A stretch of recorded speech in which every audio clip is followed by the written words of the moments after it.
हाय, hello, नमस्कार. तर आज भाऊच्या धक्क्यावर रितेशनी पहिलं राखीला आणि रुचिताला सांगितलं, की तुम्ही तुमचं पर्सनल लाईफ बाजूला ठेवा आणि गेमवर लक्ष द्या असं सांगितलं. आणि मग वाईल्ड कार्डवाल्यांना सांगितलं, की तुम्ही वाईल्ड कार्ड आहात का चाइल्ड आहात? चाइल्डिशसारखं का वागता? तुम्ही एकदम चाइल्डप्रमाणे अगदी लहान मुलासारखं वागता पॉवर की गेल्यावर. नंतर तिसरं संकेतला सांगितलं, की तुम्ही खूप छान खेळलात. कॅप्टन्सी टास्कमध्ये खूप छान खेळलात असं सांगितलं. आणि विशालला मास्टरमाइंड आहे सांगितलं. आणि आजचं शॉकिंग म्हणजे आज रुचिता गेली.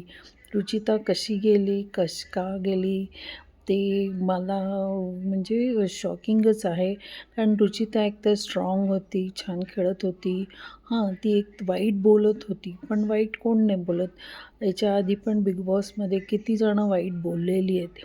लास्ट टाईमच्या तर हिंदी बिग बॉसमध्ये ती एक होती, ती केवढी वाईट बोलत होती. ती फर्स्ट रनरअप पण झालेली.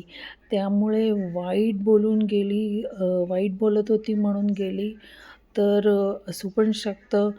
तिसरं विशाल जसं बोलतंय म्हणून विशाल जसं बोलतंय तशीच खेळत होती म्हणून गेली.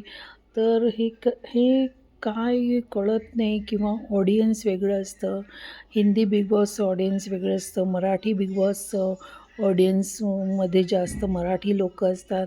त्यांना कदाचित ती एवढं वाईट बोललेली आवडलं नसेल किंवा ती विशालच्या ह्याच्यावर खेळत होती म्हणून त्यांना आवडलं नसेल.